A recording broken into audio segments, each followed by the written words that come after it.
It's working. Okay, perfect. Okay.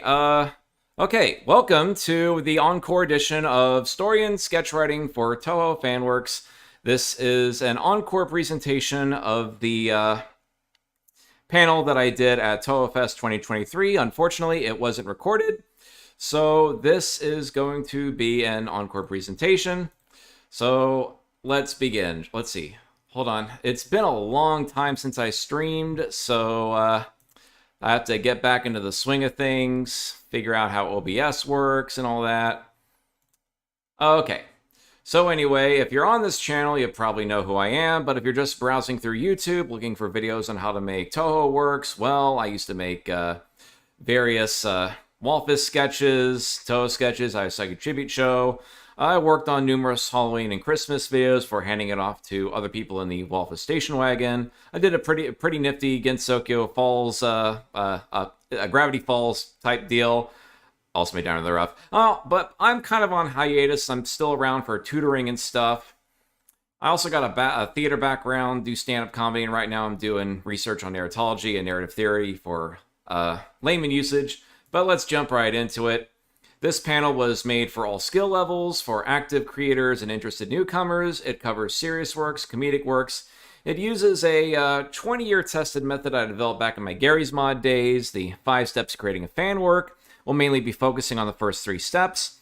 Feel free to note ideas as we go. You can use them for potential fan works. And if there's any time, we can have a Q&A. But because this is a stream, you can just ask me in the chat. And I don't think the link that I posted on social media is working, so please somebody post of the updated link. Also, there are some Encore Edition slides. These slides were not in the original TouhouFest 2023 panel, but were added based on what people asked me at the convention, or it's additional info I'd like to clarify.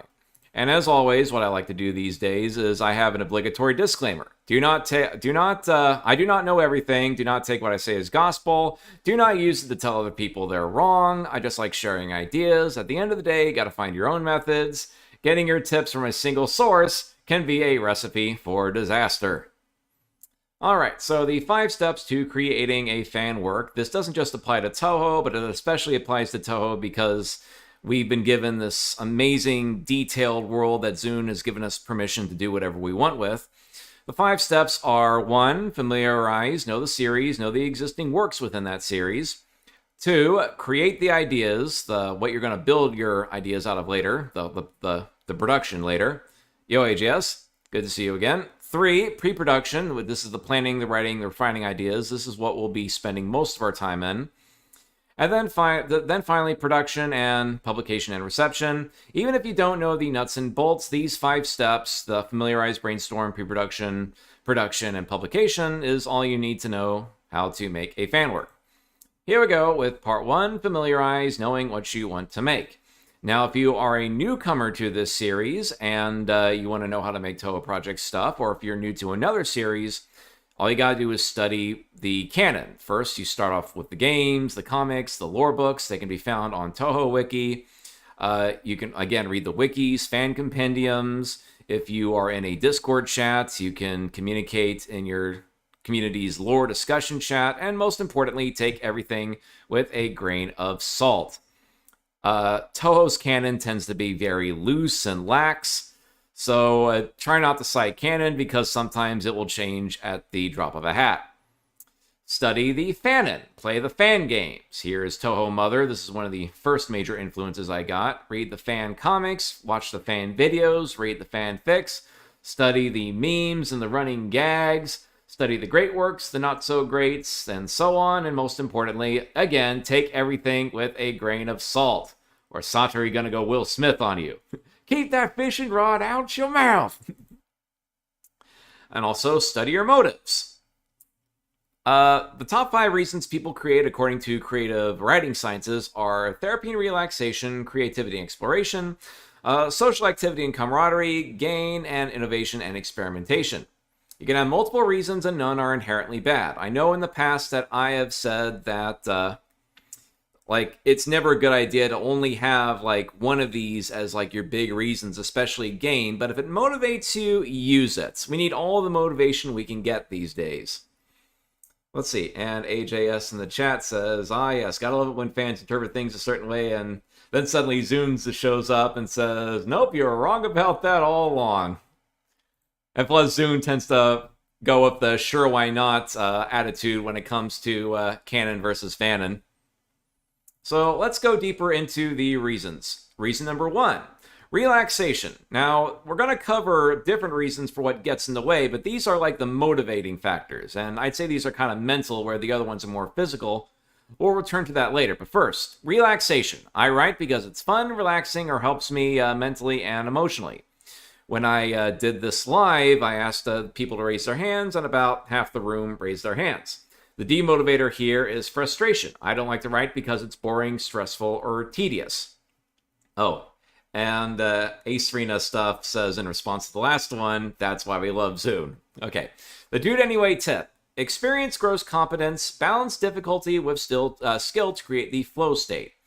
That is the flow state is when something is just difficult enough and just easy enough to put you in a state of relaxation. When you play the actual Touhou games themselves, and you're like not thinking but feeling as you dodge your way through the Danmaku, that's the flow state. Bullet hell games are very good at getting into that. Creativity. All right, because I love coming up with new ideas. This one got a lot of hands raised at the convention.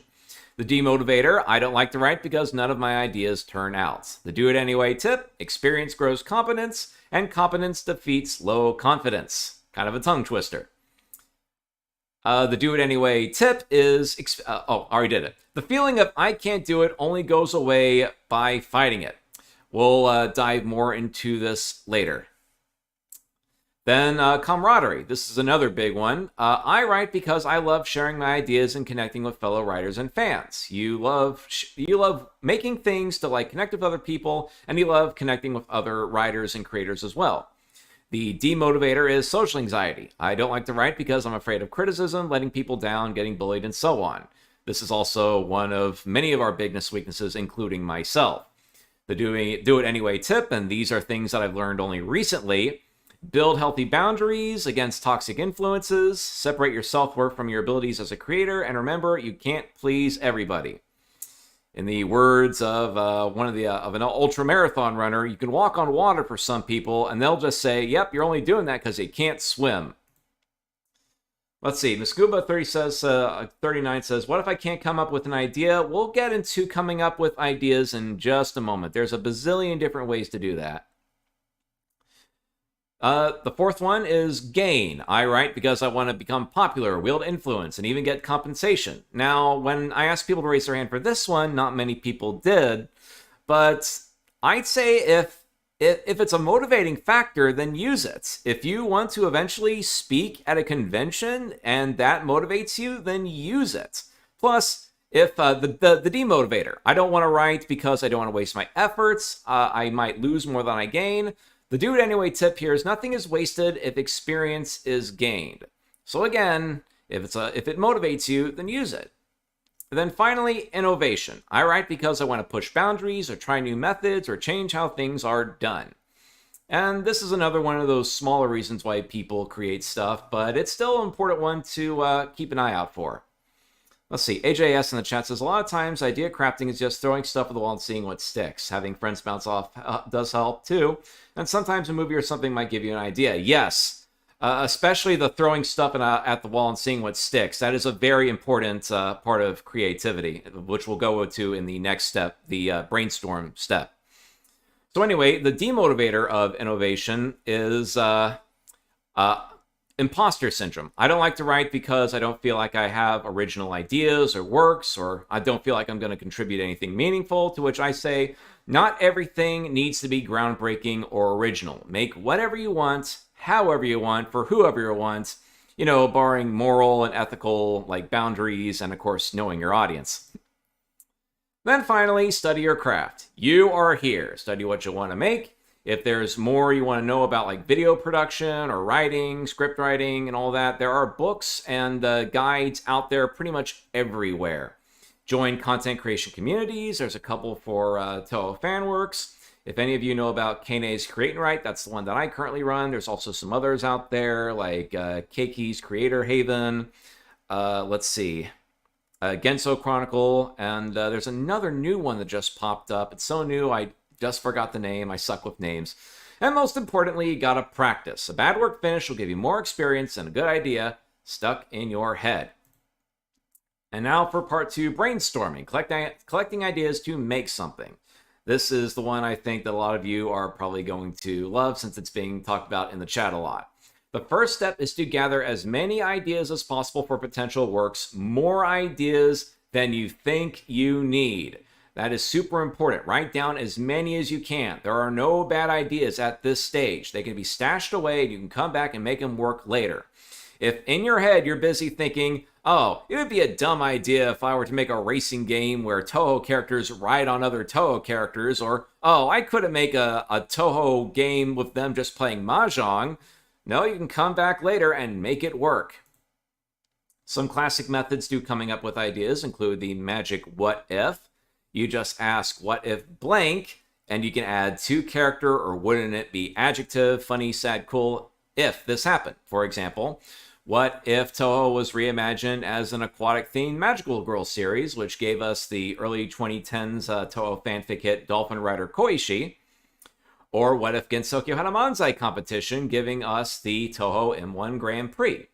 Or what if Renosuke got possessed by a yokai and Reimu had to save him with the help of a pyromaniac Futo? And that gave us Genso Wanderer. Or you can get inspiration from passion. What makes you happy, sad, excited, scared, or angry? And just let that spark ideas. And if you feel the emotions from this idea, then most likely so will your audience. So, example here, what's sad? Deaths of canon human characters. That is a popular stock plot in a lot of Touhou fanfics. What's scary? The end of Gensokyo, which is another popular trope in Touhou fanfics.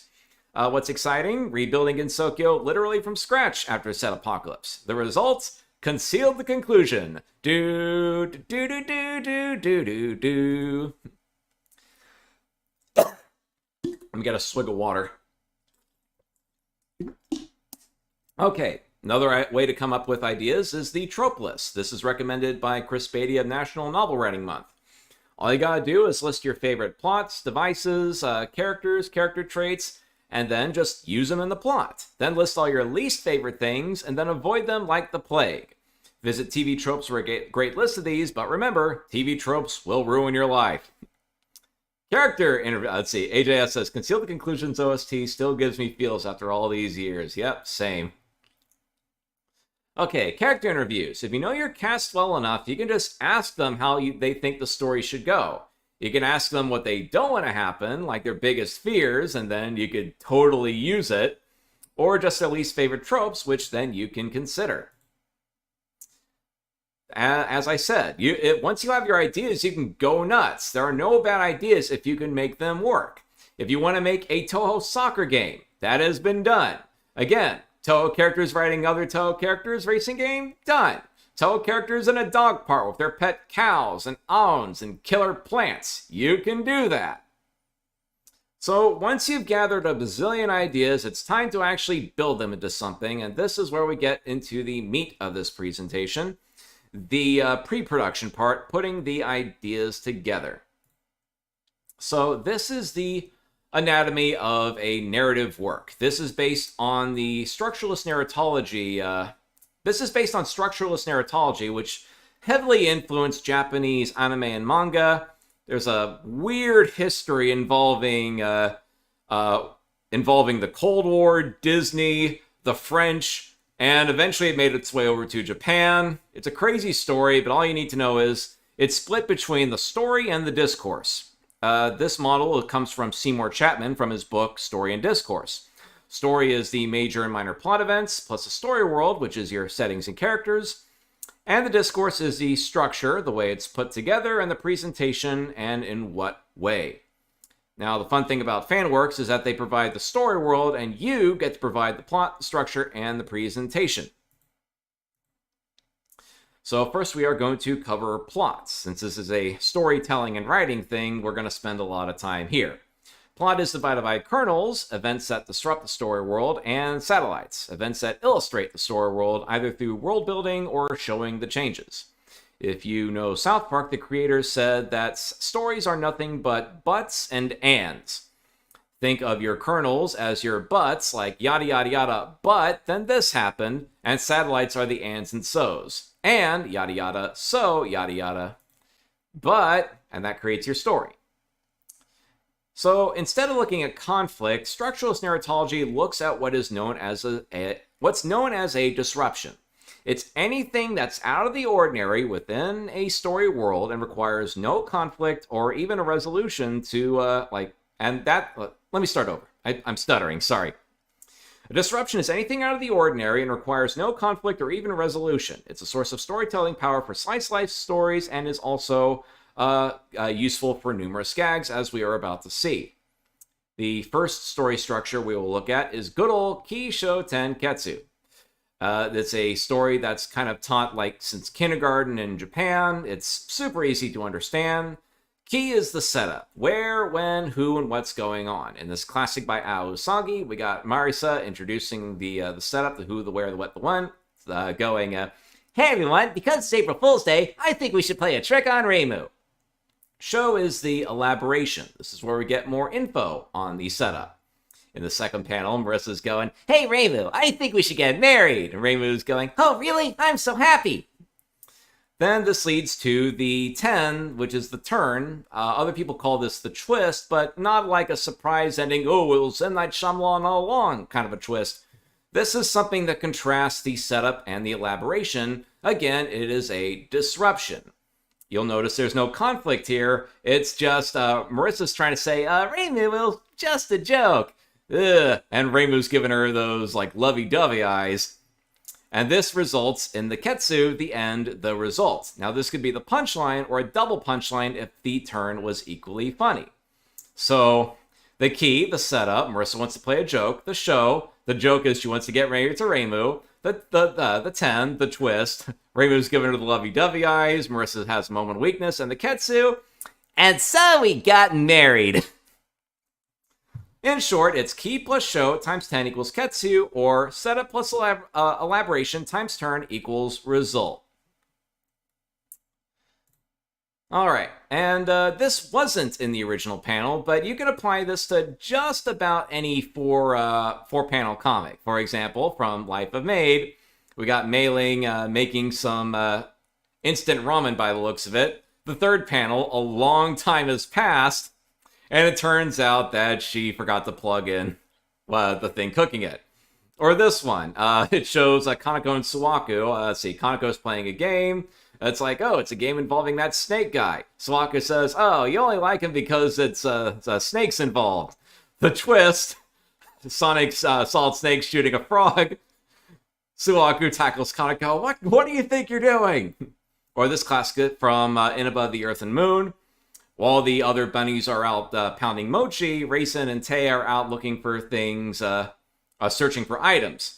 Now, the twist here is Raisin finds an autographed baseball. So now we know that they are going to find some out-of-the-ordinary items, and the result is Tay finds a landmine. It can also apply, the story structure can also apply to longer form stuff. This is a 7-panel comic, but you'll notice here, Yomu goes in looking for Yuyuko with Kaguya right here. That's our key. Our show is Yomu decides to run off. Our 10, it turns out Yuyuko is hiding all along. The Ketsu, Yomu catches her, and Yuyuko runs off with Kaguya's Kotatsu. See, Ace Arena says, always blast when you do that Marissa voice. I always have fun doing it. Let's see. Okay, I was trying to think of another thing to say, so if you have any requests for me to say something in Marissa's voice, let me know. Okay, plot applied to sketch. In sketches, a singular or unusual thing can disrupt the status quo and sustain gags until a final button or tag. Now, this right here comes from Del Close. He's an improv teacher from Chicago, basically the father of Chicago-style improv. And First, we start off with the key would be your initiation. We get our base reality, and then we get the first unusual thing. That's the disruption. So once we disrupt our reality, then we ask if that's true, what else is true, what else is true, and we can heighten the joke, keep going and going and going. AJS says, Master Spark solves everything, lives rent-free in my head. So a good example of this plot applied to sketch would be this MMD sketch, Toyosada Mimi no Miko, where she's a substitute. But then everyone starts getting her name wrong because it's Team 9 in the classroom. So they're like, oh, Toyosada Hatsune no Miku. No, no Vocaloid characters. No Tao characters either. The Michians are like, oh, Toyosada Mimi no Miko. No, go back earlier. Hi, everyone. I'm your substitute teacher. No, that's too early. And finally, it keeps building and building till they finally get Miko's name right. Then it's like, okay, now I can finally start the class, and then the bell rings. Bing, bing, bing, bing. Now, how do you make disruptions in sketch comedy? Well, for that, we turn to the different theories of comedy, and there are three main ones. First, we got superiority theory that says that comedy takes the danger out of what scares us. We laugh at those above us to make them less threatening. We laugh at those below us to feel better about ourselves. And then, of course, we laugh at ourselves. This is the theory behind slapstick, creative roast, snobs versus slop spots, and so on. It explains the comedy behind everyone chasing Yomu for that test of courage. We got this episode of Life of Maid where Marisa eats their Halloween candy, and then Reimu threatens Renosuke as the Pumpkin Miko. Just remember, when using superiority theory, the punch-up principle. It's easier and safer to punch up, laughing at the misfortune of the powerful, than it is to punch down, laughing at those who already have it hard enough. Example, Yomu getting helplessly chased, funny. Yomu realizing she has a sword and fighting back, funnier. Let's see. Naples Division says, I'm tempted to jokingly ask if a Sawako Christmas special is legitimate. I have weird ideas. Well, nothing's stopping you from making it, especially after watching this. Then we got tension theory of comedy that says comedy is a form of stress relief. It's especially a great source of nervous laughter. It's when something previously dangerous turns out to be harmless, or something harmless turns out to be dangerous. It's useful for suspense, playing with expectations. It's also a good source of comedy from misunderstandings or mistaken identity. The examples I used here, another In Above the Earth and Moon example, where they run in from the rain, Renosuke has an umbrella, turns out to be a shotgun. Or another one where the three fairies make Alice think they've come to assassinate her by accident. Meanwhile, Reimu is summoning a bunch of bullfinches for a ritual to weed out liars. They find the three fairies and crash through Alice's wall, Kool-Aid Man style. Then we got incongruity theory that says that comedy derives when we manage two things that shouldn't fit together, but they do fit together. Combining with tension theory, this creates benign violation theory. There's a great TED Talk that covers that more in depth. But basically, you play with one of four categories according to the humor theorist Arthur Ossenberger. You can play with language and meanings, like puns, wordplay, and misunderstandings. Playing with logic, comparison, contrasting, ignorance, exaggeration, absurdity, coincidence. Identity, exaggerating character traits, behaviors, and appearance. And playing with action, speeding up, slowing down, slapstick, and deformation. For example, the comedy play between Sakia, Mei Ling, and all the great characters of the Scarlet Devil Mansion, why they are so enduring is that they have so many great character traits to exaggerate. Let's see, the examples I used here.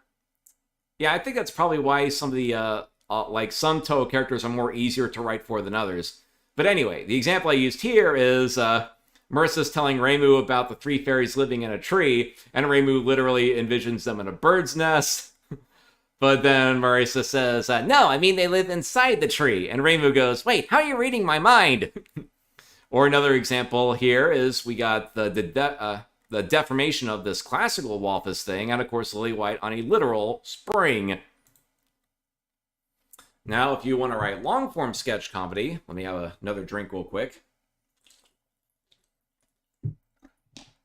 Okay, if you're planning a long-form sketch comedy, this is the basic outline that I've used for a long time and have passed down to the people who basically took over sketching for me as far as Walfus stuff goes. They're made out of one-offs. These are standalone sketches that can fit anywhere. Runners that repeat across a compilation, they can tell a story, a narrative runner, or they repeat the same gag, a gag runner, not to be confused with a running gag, which is a joke that reoccurs across multiple sketches, not just one. Callbacks, when you reference a gag from a previous sketch, typically used near the end. And stingers, which are usually saved after the credits for one more callback, one more running gag, or an extra punchline. The typical format of a long-form sketch video is an optional cold opening, intro, a runner. This can be a narrative or a gag runner.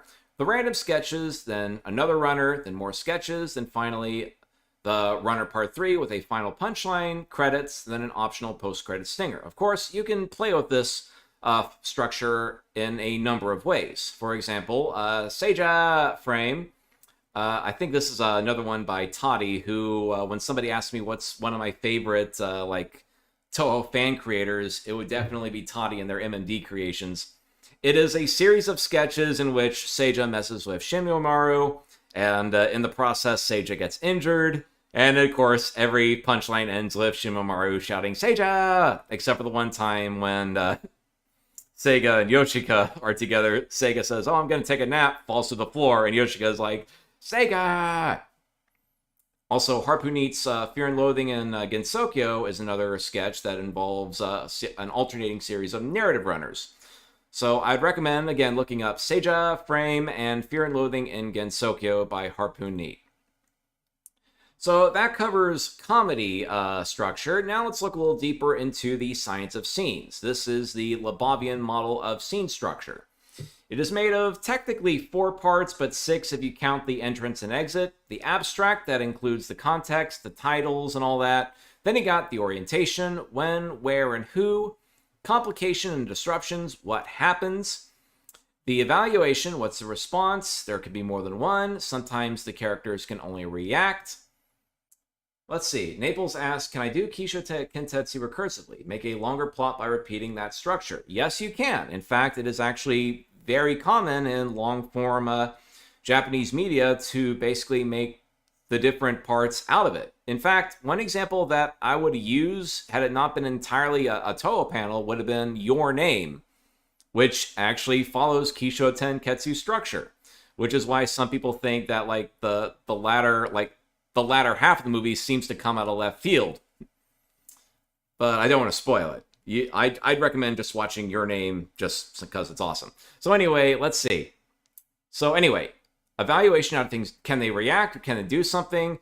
Even a strong reaction can justify a scene. If you've ever seen an anime where people eat something and all they do is have this overblown reaction, that's where this comes in. Then finally, the resolution, how does it turn out? And in the larger context, the coda, what was the point of that scene overall? Now, this I did not include. It's a diagnostic tool you can use to figure out where your storytelling is going right or going wrong. Between the orientation and the disruption, this is where you can find gags and dramatic surprises. Many 4Com and short gag videos rely on simply establishing a story world in the orientation and then disrupting it. If you ever heard of a sketch troupe called 5-second films, they run entirely on orienting the viewer and then disrupting that orientation. Or even going through the whole thing immediately. Like 7 Years Sauce and Luck. Orientation. Guys walking down the street, complication. A black cat crosses his path, supposed to be bad luck. Evaluation and reaction, he runs up and kicks it into the stratosphere, quite literally. Resolution, he's all psyched out while rock music plays. And all of this in 5 seconds. Between the complication and the disruption, this is where you can get good character reactions, scene turning points. And between the evaluation and the resolution, this is where you can find your endings, your climaxes, and setups for the next scene. So let's look at event structure in action. This is from AJS says, 5-second films is a masterclass in sketch comedy. Yep, if you want to know how to tell as much story in as little time as possible, I would recommend watching 5-second films. So anyway, event structure. This is how that works in action using Strange and Bright Nature Deity, Chapter 19. The abstract here would be the title page, The Terror of Monsters, Part 1, with the tagline, What Do You Fear?, featuring the 3 fairies on the cover. So we know it's about fear, it's about the 3 fairies, and it's about the terror of monsters. The orientation. shrine grounds, night, Reimu minding her own business, and what appears to be a small lost child. The disruption. Turns out the child is they're disguised as a Noperabo, which is a faceless yokai. The evaluation. Reimu is briefly surprised, only to anticlimactically kick her. This is also an example of the tension theory of comedy. She encounters and beats up 2 more Noperabo fairies with increasing irritation and decreasing difficulty. The resolution in coda is Reimu walks off after having defeated the last of the fairies, completely irritated, setting up the next scene, fairy tree, same night, 3 fairies. Now, this whole entire scene is actually an orientation to the story as a whole, the equilibrium cycle. We'll go deeper into that in a second, but overall, orientation. The fairies are trying to prank Reimu and fail horribly. Disruption, Aya shows up and offers to help. Evaluation and result, Aya tricks Reimu into thinking that an unread newspaper yokai is infesting her shrine. New equilibrium, Reimu panic reads Aya's newspaper, and Aya and the fairies are victorious.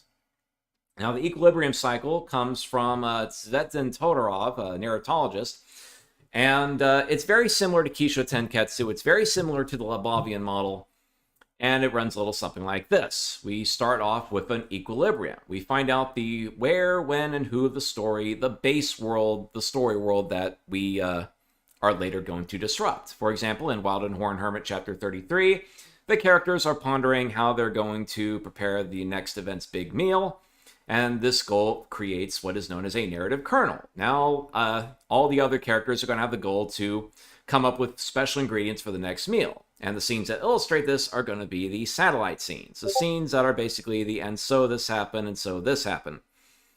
And I forgot to turn off my Discord notifications because there's Touhou 19 talk. So forgive that. So anyway, after we've established our equilibrium, we then hit it with a disruption. Something out of the ordinary happens to the story world. Sometimes we recognize the disruption, or we can hold that till later, and we have what are known as narrative enigmas that build up over time. The example here, the characters go out gathering ingredients. Reimu's visited by Yukari with her own special ingredients, which aren't revealed until later, creating another narrative enigma, while Kassen runs into Marisa along the border while she's gathering ingredients. We only find out later the story's disruption when Kassen reveals that she brought in an ocean fish from the outside world, meaning that she has breached the Hakari border. Finally, we get the results. Often there is an attempt to repair the disruption, fixing the effects. Now, things can either return to the status quo, or there can be a new status quo.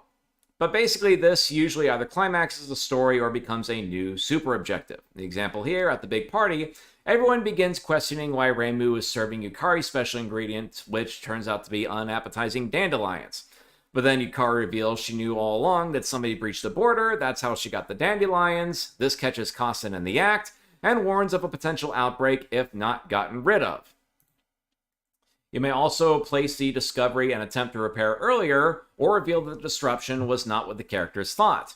The misunderstanding creates the plot, and this results in the climax. In Wild and Horned Hermit Chapter 34, we're led to believe that Reimu was depressed, leading to the characters trying to motivate her, but then we find out that Reimu was actually just tired from reading a bunch of mystery novels all night.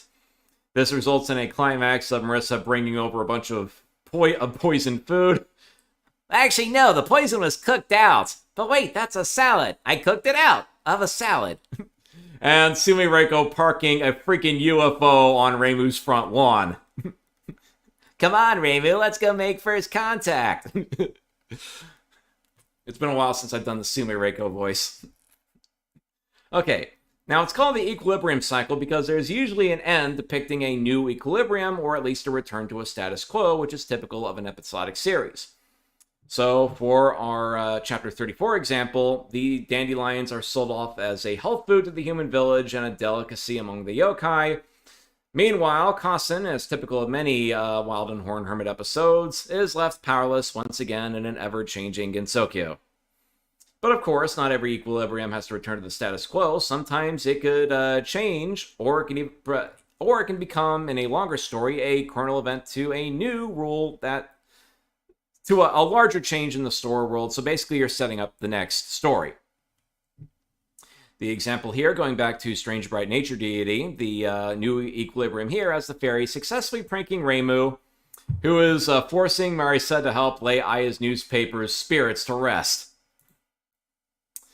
Now, of course, your kernel scenes aren't everything. The satellite scenes showing what the characters do in reaction to these changes are just as important. This creates some of the best gags and memes, like from the chapter 33, the "Don't do drugs! Are you sure you haven't had too many mushrooms?" and the iconic "Yuck" from Remilia. Or this old classic where Costin asks, "Would you even recognize the scent of blood? You know, I've seen my share of bloodshed in my time. I know what a battlefield smells like, thank you very much." And of course, the poison food medley from Marisa. And that reaction from Reimu. Okay, stop there. All right, let me have a quick swig of water, and then we will continue. When I did this live, I had a full night's rest, and it was still early in the morning, but now it's like late at night and dry-mouthed and everything. Okay, emplotments. These are your common patterns of disruptions, and also a common pattern of plot kernels. And there are 6 basic ones. I think, let's see. There's a book, The 7 Basic Plots, but one of them is kind of redundant, so these are the 6 main ones you need to know. You got your one-way shifts, which are typically used for scenes, sketches, and also applicable to long character arcs.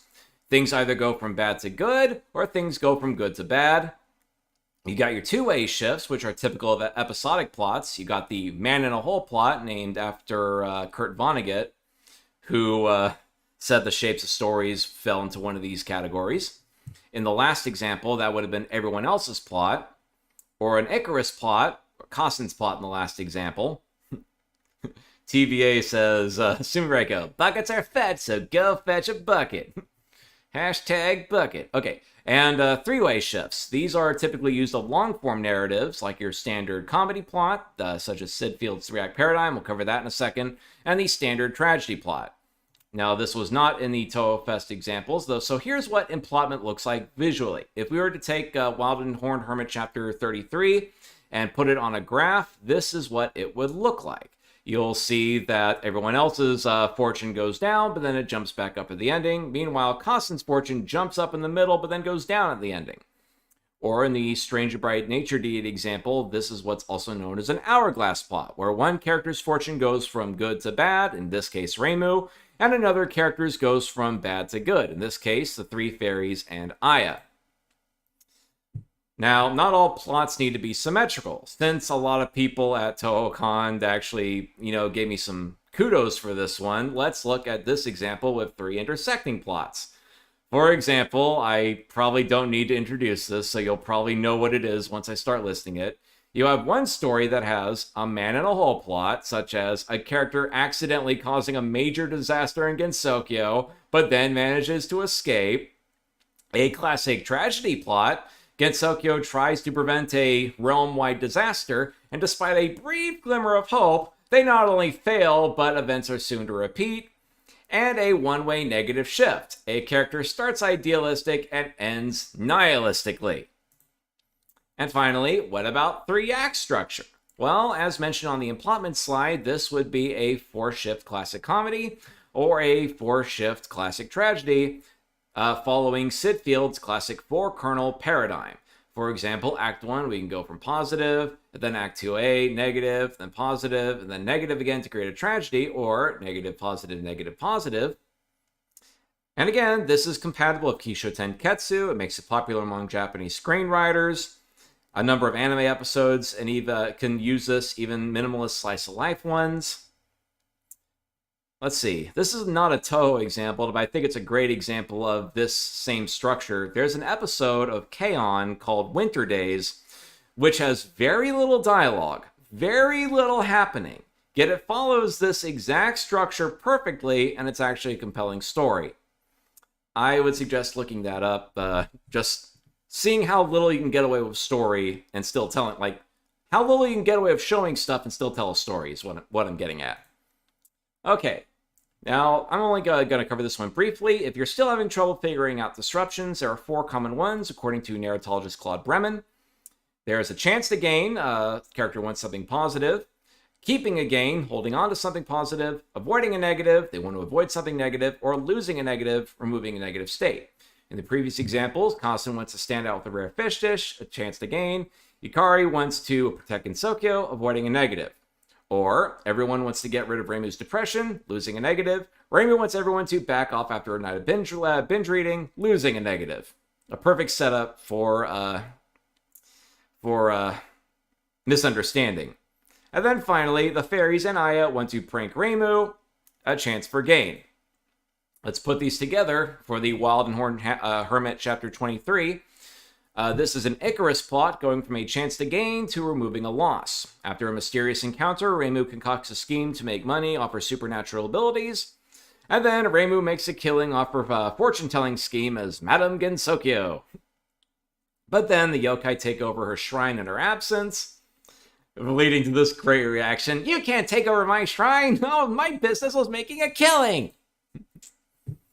And then finally, methods of plot and sketch outlining. You got the traditional snowflake method, where you just write the premise in a single sentence. Then you describe how you get the story from point A to point B. Then you break that down into acts, break that down into sequences and scenes, and then you can use a bullet point or a mind map. I use FreeMind and other, but you can look up more mind mapping software. It's basically a non-linear outlining method. Then you can also write the major kernels. You just write the major changes of the stories, and then you write the scenes that illustrate those changes, which would be your satellite scenes. You can also write down the characters' plans. Once the disruption is introduced, you write what are the characters' plans to resolve it, and the clashing plans then create the scenes. If you are writing a sketch, then you find the game of the scene. Once you find the first unusual thing, then you build off that disruption. Using the Del Close method from earlier, you ask if this is true, then what else is true, and then you build off of that, and then you build off of that. And of course, pantsing. You just dive in and discover the changes and the scenes illustrating the changes yourself. Now, this next one was brought up because somebody stopped me mid-con and asked me, well, what if they have an ending but don't have a beginning, or what if they have a beginning but they don't have an ending? Well, this is where chiastic structure comes in, if you'll forgive the suggestive diagram. Now, this is a form of story structure that is popular for fairy tales. A lot of structure in biblical narrative follows this, and Christopher Nolan uses it for his insane time-bendy plots.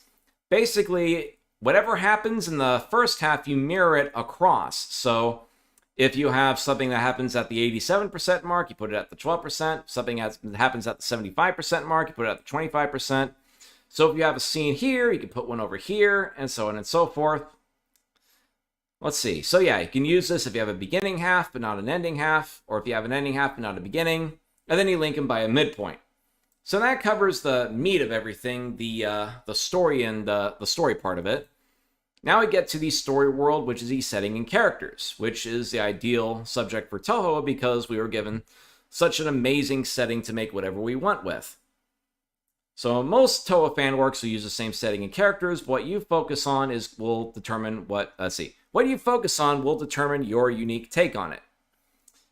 Now, we got a bazillion different characters, but you gotta choose what you're gonna emphasize as far as their traits go.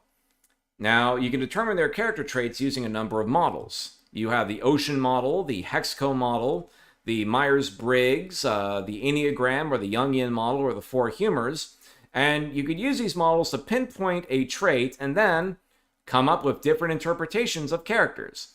You can have a ditzy, emotional Reimu. You can have a ruthless, dangerous, but also lighthearted Reimu. You can have a lazy Reimu. You can have the crimson slasher Reimu. Which character trait you emphasize will determine how the character turns out. Now, this one got a lot more feedback than I thought it would. The semiotic square, also known as the mystic square, is a great way to come up with contrasting cast, locations, plots. It was developed by the semiotician A.J. Gramos to come up with basically 4 different sides, well, not just 4, but 8 different sides to an idea or a theme. All you gotta do is name a trait, name its opposite, name something that's neither, and then name its opposite, and then presto, you basically end up with 8 different categories to make different like traits out of. For example, what's the opposite of a no-nonsense Shrine Maiden? A plenty of nonsense magician. Want something that's neither of those? Well, we got a knave rookie but dedicated half goddess. And what's the opposite of that? A veteran AWOL gunslinging moon rabbit. Now, if we were to find something in common between these, well, these two, they are the power of nature versus the power of magic and technology. These two are more serious. These two are more goofy. And now we have basically a whole entire compendium of characters. We got our stage 1 and 2 bosses, 3 and 4, 5 and 6, all spanning the gambit of the different characters. Now, let's see. Is the chat still working? Hope it still is. Okay. So here's another tool you can use to round out your character cast, is the Actantia model, which... if you have a hard time coming up with, oh, who's my hero? Who's my villain?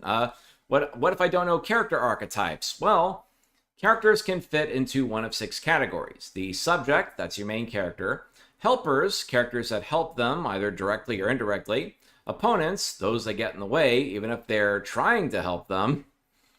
The sender, whoever motivates them, it could be somebody like giving them direct orders, like say Remilia to Sakia or Yukari to Reimu, or it could even be somebody being blackmailed, and a receiver who benefits from let's see, who benefits from the subject getting to the object. Now this could be whatever their objective is, or it could be a character representing the objective. Now, what about OCs? Well, in the past, I have been pretty... let's see. What does that say down there? I gotta see. Oh, sorry.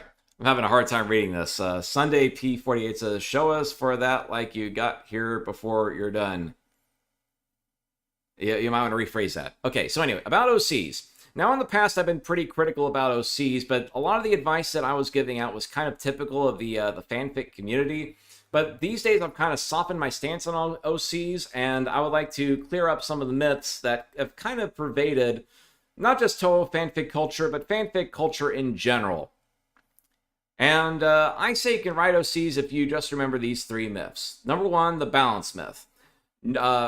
This myth says that balancing a character is like, if your story doesn't work, then you need to balance your OC. But I say balancing an OC will not save a bad story. There's no such thing as an overpowered or bad character. It's just a plot that doesn't work nor fit the character. The only thing you can balance is if they're realistic traits versus their unrealistic traits. And you can have unrealistic traits. That's what makes some original characters fun. Then you have the original flavor myth. You don't think the character is Touhou-like enough, and, that's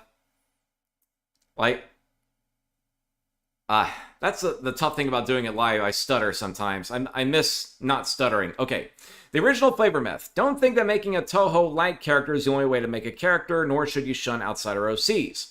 I got one word for you, Sumi Reiko. She put a nail in the, it has to be a native, or it has to be a yokai OC for it to work. AJ says, this is one of my favorite slides of the slideshow. I've struggled with making Touhou-flavored OCs myself, but knowing anything goes in Sumi Reiko represent that is so empowering. Yep.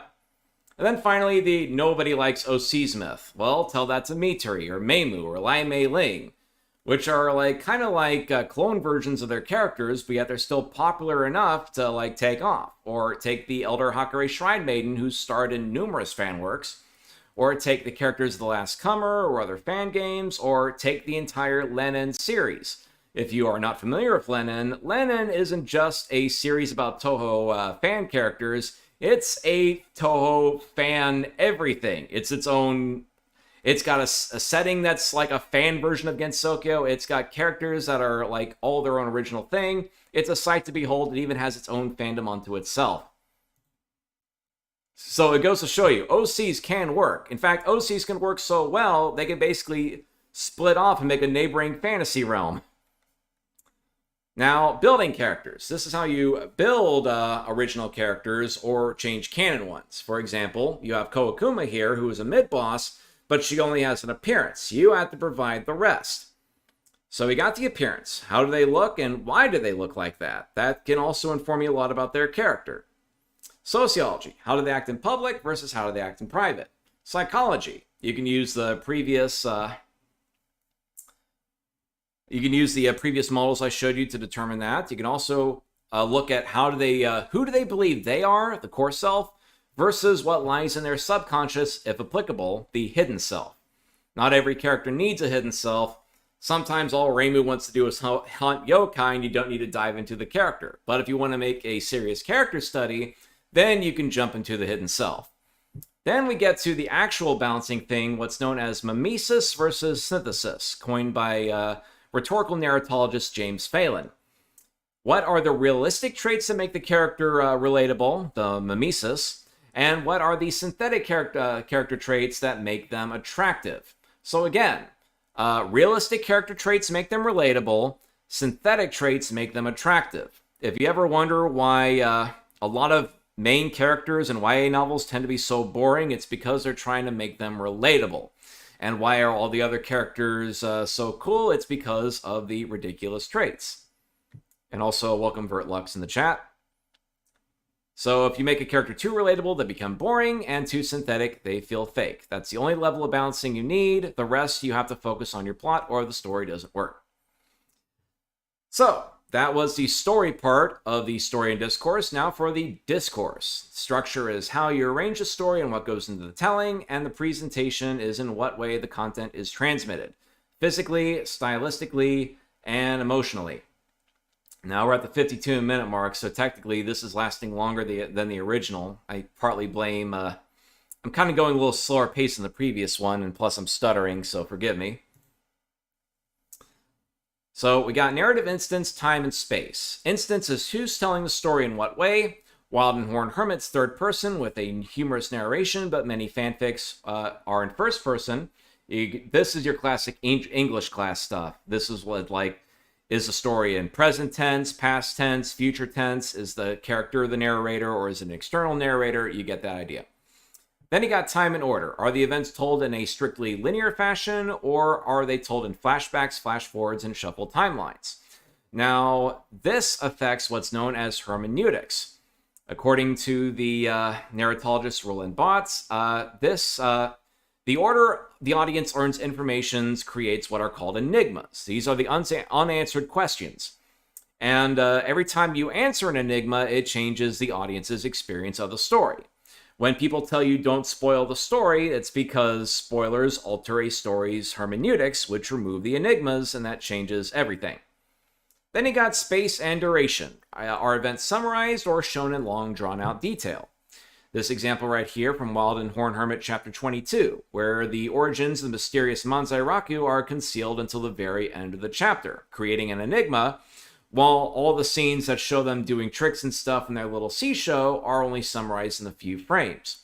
You don't have to go into full explicit detail here. Then we got project length and continuity. You can make a one-shot, an individual work. This can be something as short as a sketch or as long as a fan game. Continuity is optional.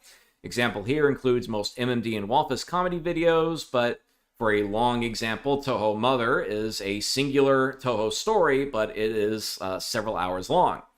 Episodic. This is a series of limited continuity tending to a status quo. This would be your M1 Grand Prix. Maybe your Life of Maid, though I think I might have put that under serial episodic, but it's very, like, status quo-y. And then, of course, all your classic comedy doujins are very episodic. Then you got serial episodic, where there is additive or seasonal continuity. This would be your mainline Touhou games, the comics, and so on and so forth. Then finally you got the serials. A single story told over chapters or parts, told over a long period. This would be Silent Sinner in Blue, which I discussed elsewhere, was kind of basically the mother of all Touhou comics. If you didn't like Silent Sinner in Blue, well, it walked, so Wild and Horned Hermit, and Forbidden Scrollery, and Lotus Eaters, and all the other comics could run. A big old chunk of the Western and Japanese fan series are also serials, and chances are you're probably planning one of these too. But if I may appeal to you for a moment for the shorter works, As tempting as it would be to make the Great Gensokyo novel or whatever, bigger doesn't always mean better. I, the creator of Diamond in the Rough, definitely know this. Shorts are easier to finish, and audiences only watch finished works, not planned ones. Short is accessible. The entry bar is lower for creators to create and audiences to watch. You can get practice with low stakes, and the audience doesn't need a massive time commitment to finish it. And most importantly, shorts can be memorable. Many of Touhou's most biggest memes spawn from short works. Like when I was at TouhouFest, I saw multiple people dancing on the DDR machines they had there to Marissa Stole the Precious Thing. That video was only 4 minutes long, but its impact has been decades. The same could be said for Cherno's perfect math class. It could be said for that single frame of the Hina face. The Yukiris were just a single frame, and yet it spawned an entire fandom unto itself, and so on and so forth. Other techniques that go into storytelling and relaying information include paratext, such as titles, chapter titles, subtitles, footnotes, covers, and even descriptions, which can add to a work's experience. References like parodies, homages, and pastiches, if you'll note the Overwatch spoof by Spotty Len here, or retelling the events of the games, like this example from Minus T. Relevancy. You can play with how explicit these story events are to the narrative, which we'll cover in a moment, but basically, you can have events in a story that have nothing to do with the narrative for red herrings, distractions, or gags. And of course, nested stories. You can have stories within stories. And how characters tell them can add to the experience of a work. So a little more on relevancy. How little story do you need? Now, previously I have quoted the saying, don't show the scene where nothing happens. But what exactly is nothing? Nowadays, I say don't show the scene that couldn't have happened. Now, for example, in the opening of Silent Sinner in Blue, we literally just have a couple frames of Raymond and Marissa sitting on the veranda, drinking tea while looking at animals and reminiscing. Now, you might think that this is a scene that could be cut, but not really, because there are different levels of relevancy to a story. First, you got the explicit scenes. It is directly tied to a story's events. Now, this is, of course, a scene where stuff happens, but that's not your only option. You have predictive scenes. It sets up explicit events and could be excised for time, but you don't have to. The peaceful orienting shot of Silent Sinner in Blue eventually ends on Reimu and Marissa wondering how long the peace will last before Yukari reveals that she's gearing up for a second lunar war. Then you got thematic scenes, scenes that tie into a story's ideas or theme, but are not tightly tied to the events. You can have persuasive scenes. They relate to the theme of the story a little more loosely, but if you cut them, it would kind of get rid of the experience of the full narrative. Now, then there's distractive and obstructive scenes. Distractive has nothing or little to do with the story events, and obstructive scenes actually actively get in the way of the telling. But you can use distractives for world building or gags. My favorite gag from one of the Waffles Christmas videos was when Chen was Tiny Tim, hopped out of a wheelchair, revealing, I can walk, before Yukari says, wait, Chen, you could always walk. Or obstructive scenes, scenes that directly get in the way of the telling. You could use this to mess with audience.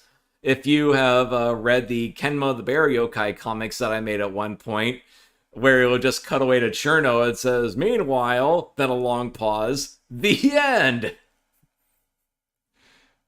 Even that can be used to create stories. Now we got presentation, the medium. Each medium has its own strength, weaknesses, and media language. This little graph right here is just a sample of what goes into different media. For example, what goes into cameras, shots, angles, movements. If you're using visual media, what's the setting? Iconography, expressions. If you're using audio, is it diegetic? Is it non-diegetic? Is it edited in? Is there a mood? And so on and so forth. You can look up all these yourself.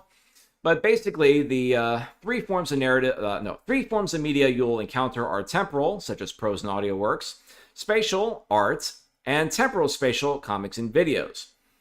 And each one has their own set of codes. Again, written works use linguistic codes, works with audio then add audio codes, videos then add visual codes, and so on.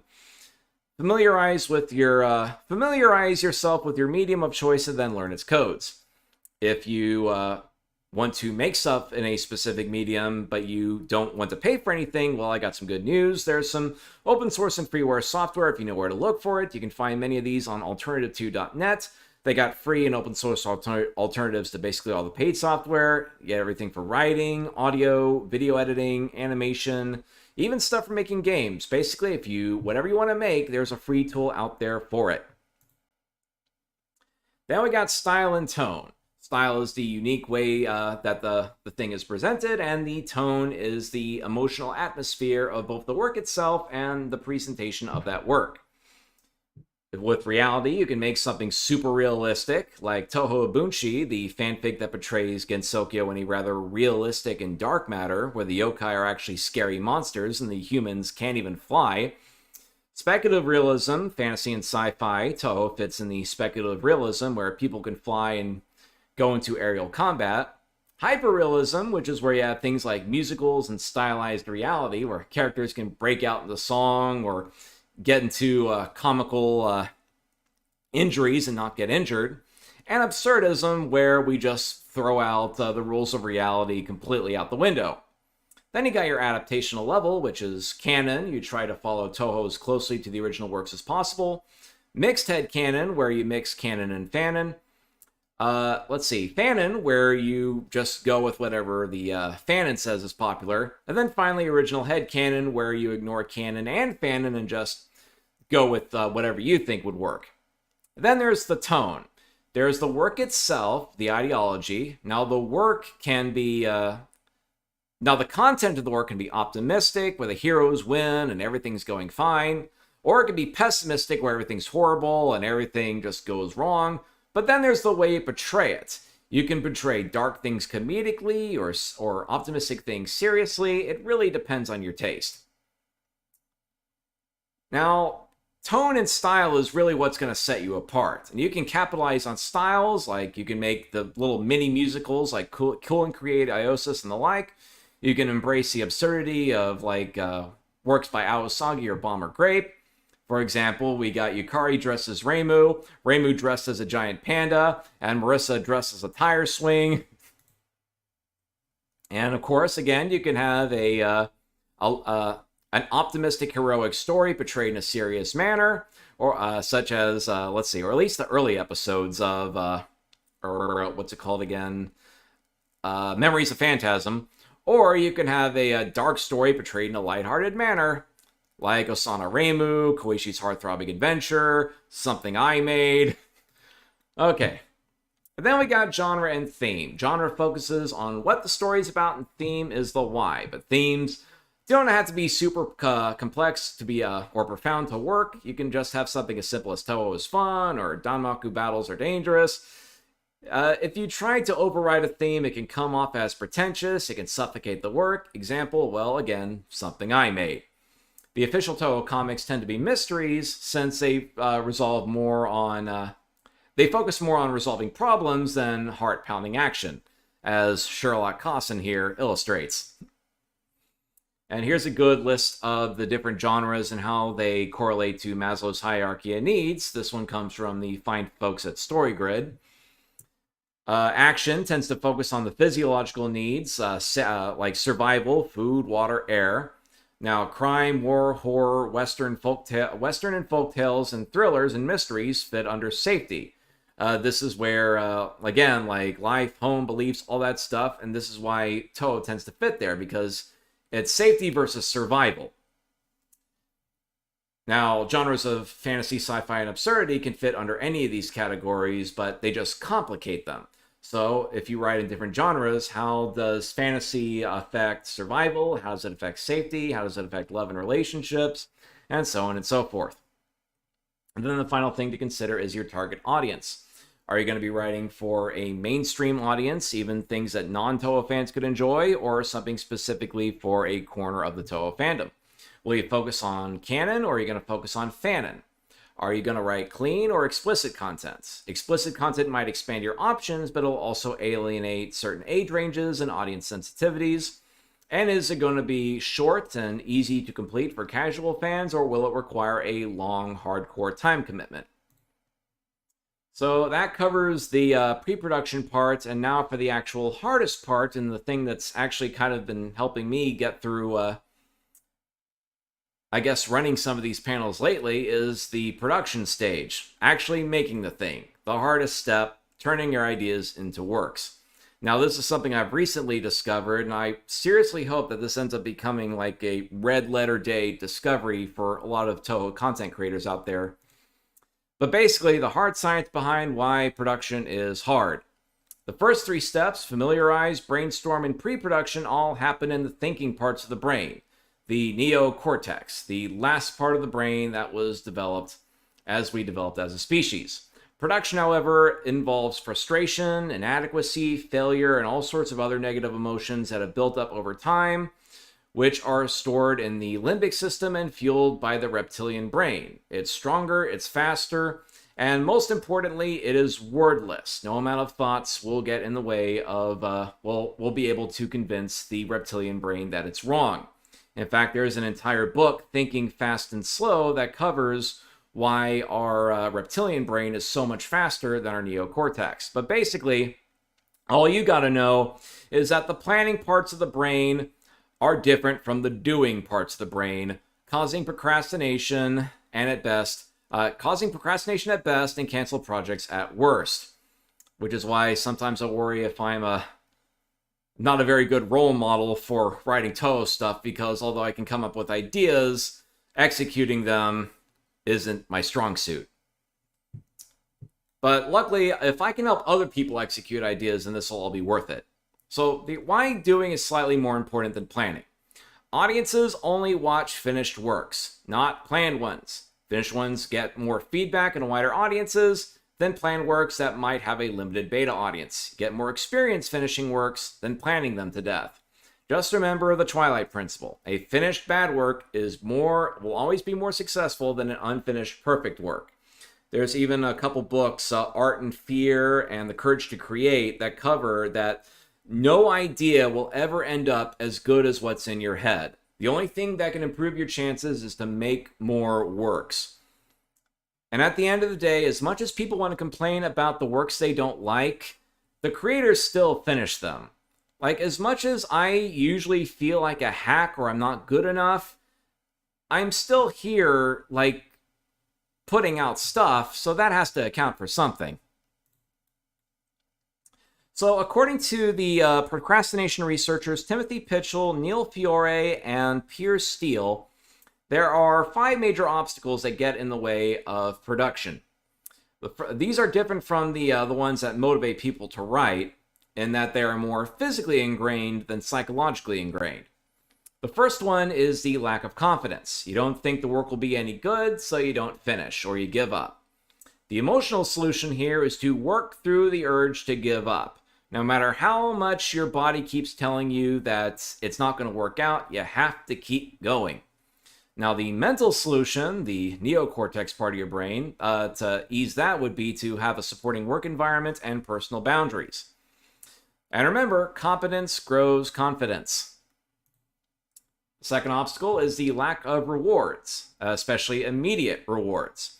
Although you want to see the finished work, the production itself is frustrating, challenging, and not immediately rewarding.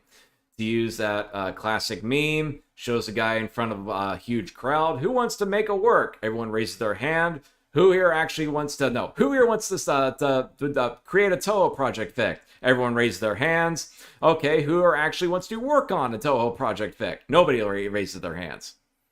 So the emotional solution here is you have to work through the difficulty, the uncertainty, and the frustration. The mental solution, I accidentally wrote cognitive. Cognitive basically means mental. You focus on the process over the product. You make it into a game. You, I guess, get into that Zen mindset of focusing on all the little details of what goes into creating the work than actually wanting to finish it. And again, get into that flow state where the difficulty matches your experience level. Once they match, then it becomes relaxing. Major obstacle number 3, the lack of motivation. The work is boring and intimidating, and even when you find free time to work on your project, there are a million other things that you'd rather be doing. In fact, when I was working on this slideshow before I came up with this discovery, even when I had all the free time in the world, I would just go back into my living room and play Phantasy Star Online 2. But then I learned this, and then I had to work through the boredom and the tedium until it lessened and lessened until I was able to finish the slideshow. So again, you have to work through the negative emotion. The mental solution here: remove distractions, work in manageable chunks. Projects are made in tiny little bits, not all at once. But again, even when I removed all the distractions, I would just end up going for a walk until I remembered I had to work through the boredom and the tedium. Setbacks. Even if everything is going fine, everything from weather to equipment failure to unexpected drama, you are going to lose momentum. In fact, earlier tonight when I was having trouble setting up this stream, I was hit by this myself. But then I remembered the emotional solution: you have to work through the loss of momentum. And the cognitive solution is be prepared and remember Hofstadter's law. It will always take longer than you planned, even when you plan for it to take longer than you planned.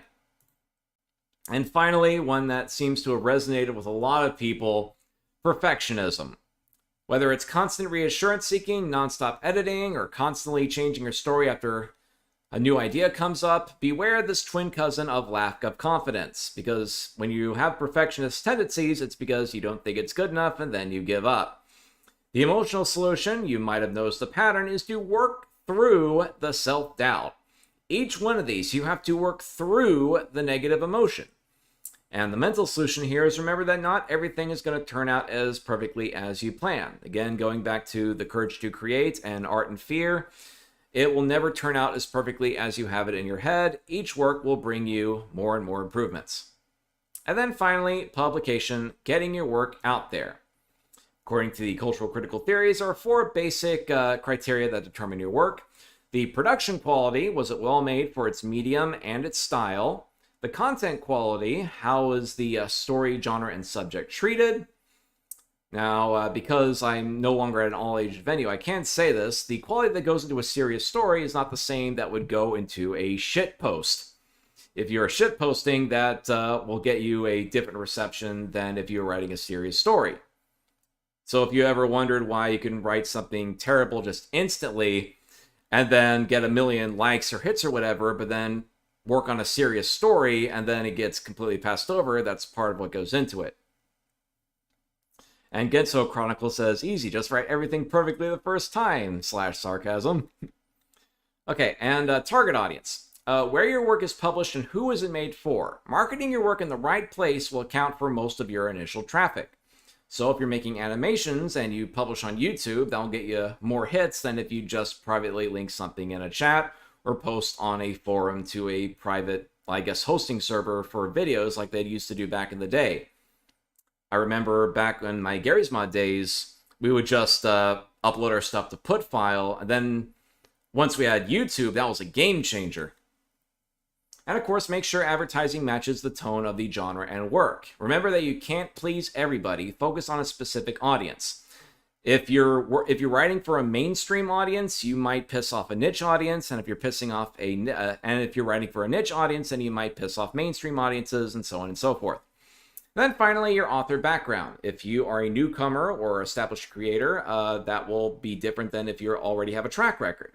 And also, what is your reputation as both a creator and as a person? If all four are in alignment, then your work will spread via word of mouth naturally.